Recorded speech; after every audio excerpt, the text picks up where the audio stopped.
पहुंच ही रहे हैं ना। तो जहां भी उन्हें लाभ दिख रहा है वो आज पहुंच रहे हैं। तो जब आप 100 करोड़ होंगे तो इससे बड़ा लाभ तो और कहीं हो नहीं सकता है। और वो 100 करोड़ लोग कमिटेड हैं अच्छा भारत देने के लिए। सर हमारा आग्रह ये था, एक सेकंड मुझे 2 मिनट और दे दो तो आपके सवाल का पूरा जवाब मिल जाएगा। अब सवाल उठता है कि ये राजनेता कहेंगे कि तुम बातें करते रहो, हमें तो टैक्टिक्स मालूम है, हम कैसे जो हमें जीतेंगे, हम तो जीत जाएंगे, तुम बातें करते रहो, हमने बहुत सारे डीजी देखे, तुम जैसे सैकड़ों डीजी को हमने निकाला हुआ है। I will take in last, है ना? अनिल जी को पहले आप इधर से दीजिए, लास्ट में मैं लेता है ना। एसीपी साहब को दीजिए, एसीपी साहब कोई नहीं। तो अब सवाल उठता है कि यदि राजनेता सुन लेते हैं तो हमारा उनके लिए एश्योरेंस है कि आप 240 से 500 पार कर जाएंगे। जब हम 100 करोड़ होंगे तो 500 पार हो ही जाएंगे। हमें से बहुत बड़ा फायदा ये है कि यदि मान लो हम उनको रिप्लेस करेंगे तो 5 साल वेट करना पड़ेगा। यदि आज के नेता मान लेते हैं तो आपकी शुरुआत करना जो कह रहे हैं कल पार्लियामेंट में पेश हो जाएगा कि नहीं हो जाएगा, है ना? उसको शब्दों में लिखने में जो समय लगना है और वो कोई बड़ी बात नहीं है। यदि शब्दों में लिखने में कुछ थोड़ी सी त्रुटि भी हो जाएगी तो बदल जाएगा, कौन सी दिक्कत है, कोई कठिनाई वाली बात नहीं है। यदि वो ऐसा करते हैं तो कोई लॉजिक नहीं है कि हम उन्हें रिप्लेस करें, राइट?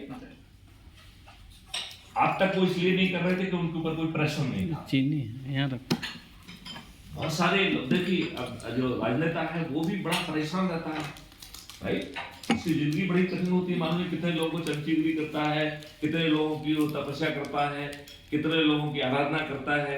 हमारे विनय जी जो जैसे सब लोगों के लिए इतना वो करते हैं, नेताओं को मालूम कितना आडंबर करना पड़ता है।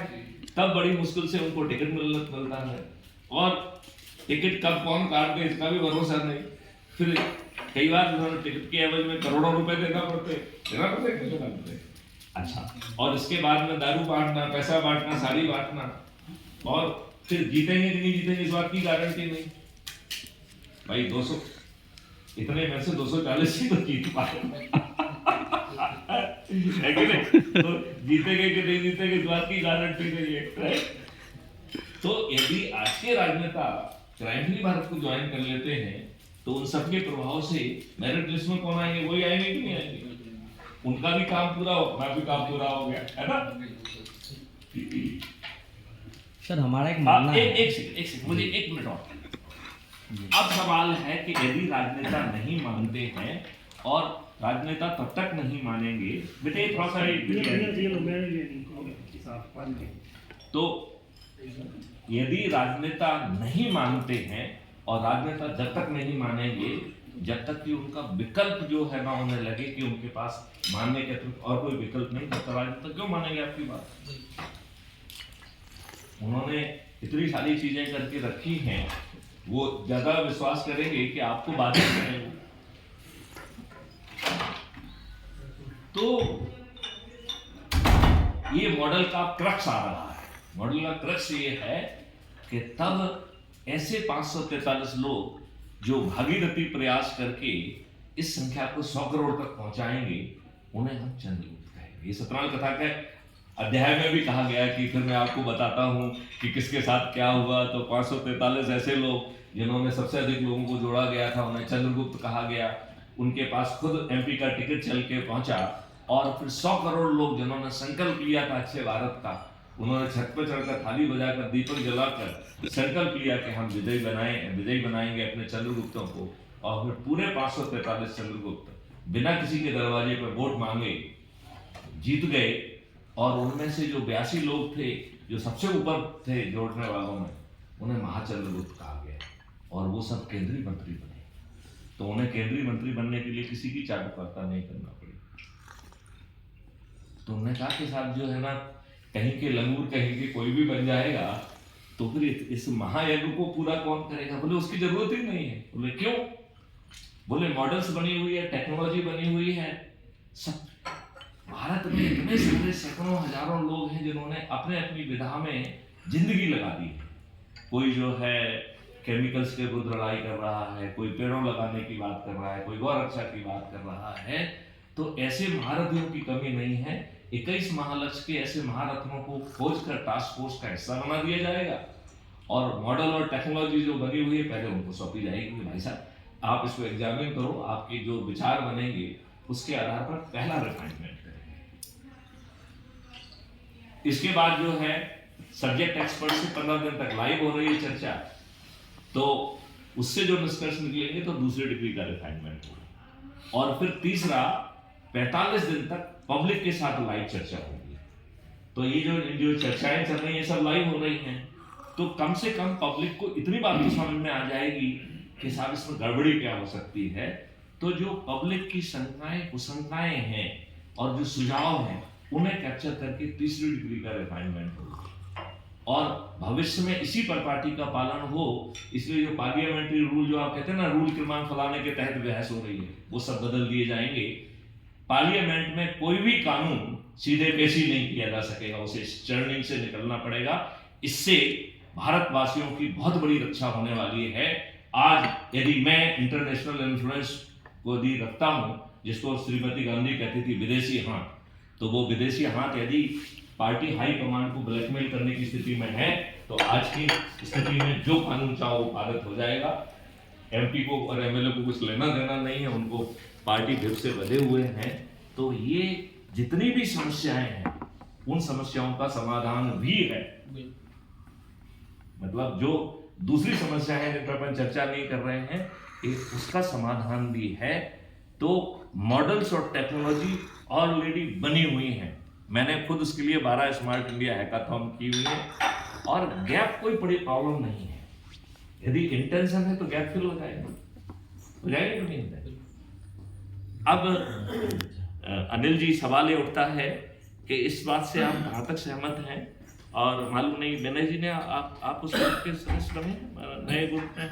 अभी नहीं, मैं सोचा डिस्कशन हो जाए उसके बाद एक इनका इन्होंने ऐप भी लॉन्च किया है, इसमें जैसे हम लोग यूट्यूब पे वीडियो डालते हैं, crime free Bharat app download कीजिए और उसी तरीके से कोई भी आदमी वीडियो अपलोड कर सकते हैं। अब सवाल ये उठता है कि हम इसको बहुत गति से कर सकते हैं। जैसे जूम करिए कि यदि हम स्कूल कॉलेज में जाएं, राइट जी, और उनके माध्यम से हम, क्योंकि इसमें तो 5 ऐसे मौलिक अधिकार मिल रहे हैं जिसमें आपको रोजगार का मौलिक अधिकार मिल रहा है, शिक्षा का मौलिक अधिकार मिल रहा है, भोजन का मौलिक अधिकार मिल रहा है और स्वास्थ्य का मौलिक अधिकार मिल रहा है।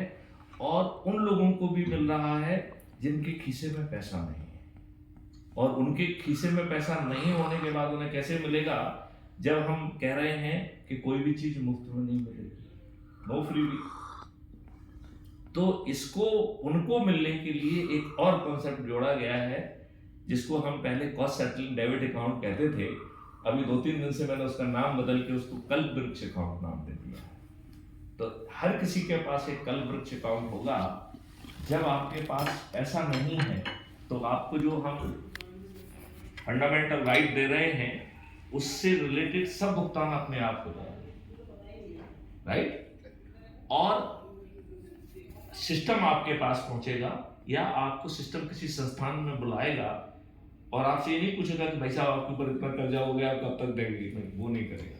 वो आपको समझेगा कि आपकी शिक्षा क्या है, हुनर क्या है, आप क्या बनना चाहते हैं, और फिर वो आपको ट्रेनिंग देगा, आपको जो है टूल्स यदि टेक्नोलॉजी देने की जरूरत है तो वो भी देगा, आपको अभ्यस्त कराएगा। और कोई भी चीज फ्री में नहीं होगी, सबका पैसा कल्प वृक्ष अकाउंट में माउंट होगा और फिर आपको राष्ट्रीय संपदा के निर्माण में लगा दिया जाएगा। तो हम आप सब 140 करोड़ लोगों की एनर्जी अलाइन हो जाएगी।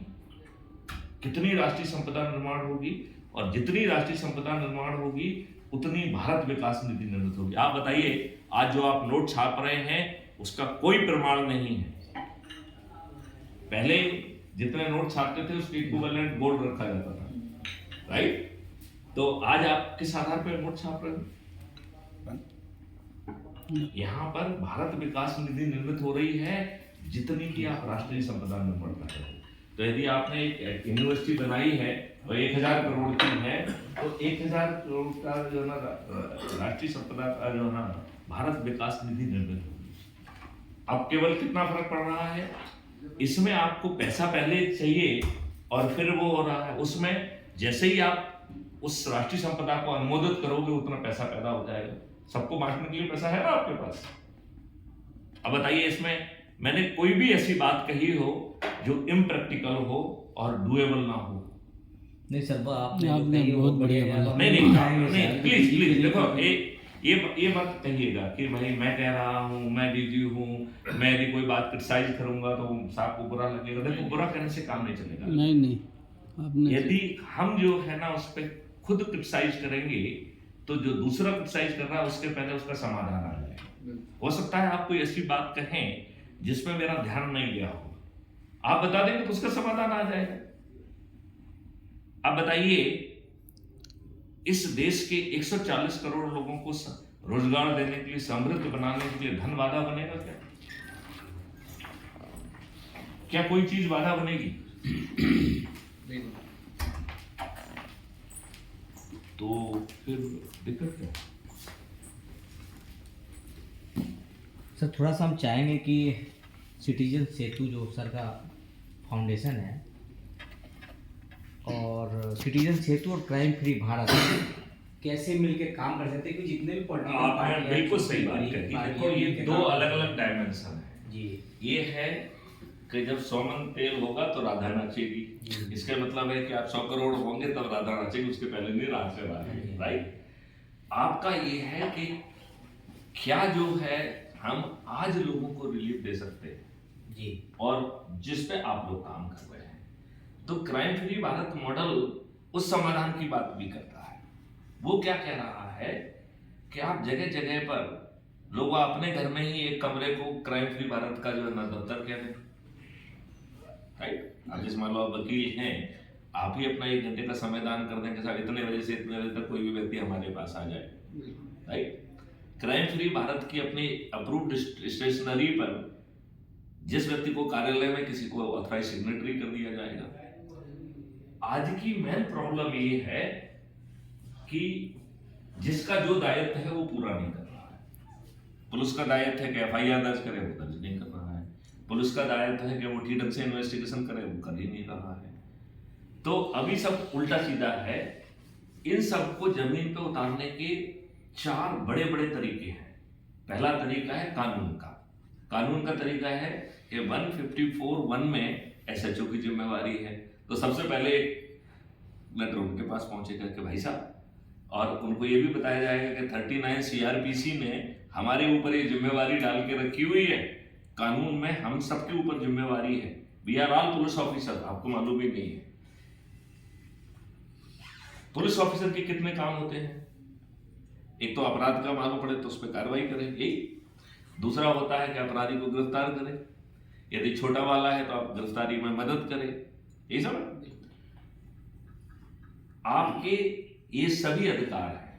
तो भारत का हर नागरिक, हम अभी वर्दी पहनते थे तो हम वर्दी में पुलिस ऑफिसर थे, और आप लोग भी पुलिस ऑफिसर हैं सिविल ड्रेस में।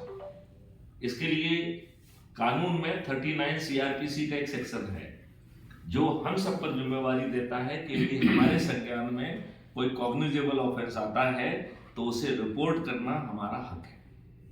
अभी आप क्या करते हो वकील के, हमारा मुवक्किल ये कह रहा है, नो, अब हमारा आवेदन पत्र का तरीका बदल जाएगा। मेरे संज्ञान में ये तथ्य आए हैं, जिसने भी बताया उसका भी नाम लिख दो, जो कि संज्ञेय अपराध की इन धाराओं में की श्रेणी में आते हैं। सेक्शन 39 सीआरपीसी के तहत मेरी विधिक जिम्मेवारी है, लिहाजा मैं विधिक जिम्मेवारी का निर्वहन करते हुए आपको सूचित कर रहा हूं, और आपसे की भी विधिक जिम्मेवारी है 154(1) में। लिहाजा थानेदार महोदय अपनी विधिक जिम्मेवारी का निर्वहन करें। अभी आप क्या कहते हो, उनको लॉर्ड बनाते हो? लॉर्ड नहीं बनाना। बताओ पूरी डायनेमिक्स बदल गई कि नहीं बदल गई? अब अजूम करिए थानेदार साहब तो अपने पुराने रुआब में कि अभी तक नहीं करते आए, तुम कौन से साले खेत की भूले आ गए हो। तो 154(3) में यही बड़ी जिम्मेवारी एसपी की है। मालूम नहीं अनिल जी ने कभी उस बात पर ध्यान दिया कि नहीं दिया, मैं अपना तो कॉन्फेस करता हूं कि मैंने 154(3) के पूरे पावर का यूज नहीं किया और मुझे इसका अफसोस है कि मुझे करना चाहिए था, शायद उसे ध्यान से पढ़ा ही नहीं। 154(3) जो है एसपी को बहुत ओरिजिनल पावर देता है। वो कहता है कि यदि थानेदार जो है यदि नहीं रिकॉर्ड किया है तो वो खुद एफआईआर दर्ज कर सकता है। It is original power of SP. यदि वो ऐसा नहीं करता है तो वो किसी दूसरे को डायरेक्ट कर सकता है कि ऐसा करो। वो किसी भी अपराध की जो किसी भी थाने का हो, अपने किसी भी कनिष्ठ व्यक्ति को यदि वो उसकी जांच दे देता है तो उस पर्टिकुलर केस के लिए उसे थानेदार का एसएचओ का पावर मिल जाता है। मैंने तो कभी यूज नहीं किया। अनिल जी, आपने कभी यूज किया? हमने तो गुजरात पुलिस एक्ट में उसको सेक्शन 39 बोलते हैं, senior officer can exercise the jurisdiction of SHO, काफी चीज का। नहीं, वो अलग चीज है। इसमें देखिए, जो आप एक्सरसाइज कर रहे हो वो आपको पावर मिल रहा है। जो मैं बहुत फाइनल बात कर रहा हूँ जिसपे शायद हम में से बहुत सारे लोगों का एटलीस्ट सेवा में रहते मेरे ही ध्यान नहीं गया, वो ये कह रहा है कि मान लो मैं एसपी हूं और मैं अपने हवलदार को जांच देता हूं क्योंकि वो मेरा कनिष्ठ है। उसमें एक ही शर्त है कि वो एसपी का कनिष्ठ होना चाहिए, सबऑर्डिनेटेड टू एसपी। तो हवलदार कनिष्ठ हो गया कि नहीं हो गया? जिस किसी को भी एसपी जांच दे देता है उस केस के लिए वो थानेदार के सभी अधिकार प्राप्त कर लेगा। इसका मतलब है कि यदि आप थानेदार हैं और मैं इनको जांच देता हूं तो ये एसएचओ हो गए उस केस के लिए, और ये आपके थाने में जाके अपने सिग्नेचर से उसमें आप चालान कर सकते हैं। कर सकते हैं ना, क्योंकि तो एसएचओ का पावर लॉ ने दिया है। उन्हें आपसे मिन्नत करने की जरूरत नहीं कि आप थानेदार हैं, भाई साहब इसमें साइन कर दो। क्यों कर दोगे? Is SHO power. Now we can insist कि एसपी उसका यूज करे। अब मंजूर करिए एसपी ने उसका यूज नहीं किया है तो 156(3) में यही पावर आपको लॉ कोर्ट को दिए हुए हैं। इसमें भी एक बहुत बड़ा पेंच है कि कोर्ट के द्वारा इन्वेस्टिगेशन के द्वारा इंटरवेंशन ना करने का प्रतिबंध है।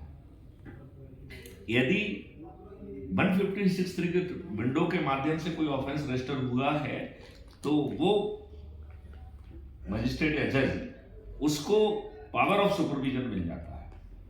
इट इज हिज रिस्पॉन्सिबिलिटी कि इन्वेस्टिगेशन ठीक ढंग से, राइट? तो हम जो है दो तरीके से जो है ना जज को अप्रोच कर सकते हैं। एक जो है for registration of FIR and secondly for doing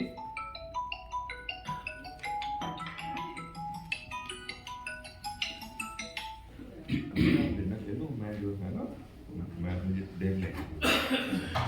मैं नीचे अंकिता जी नहीं आ रही हैं और एक और